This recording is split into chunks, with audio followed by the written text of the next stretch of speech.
Polad Həşimov, milli qəhrəmanımız öz canını vətən uğrunda fəda etmişdir. Qəhrəmancasına həlak olmuşdur. Onun qanı yerdə qalmamalı idi və qalmadı.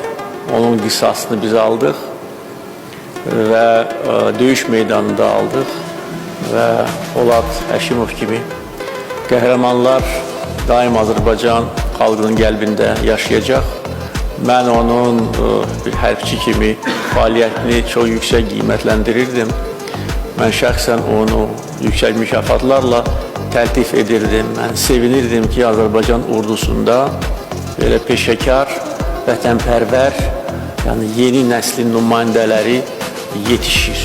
Ona görə Poladın itirilməsi bizim üçün böyük itkidir, böyük dərddir. Polad əbədi yaşayacaq xalqımızın qəlbində.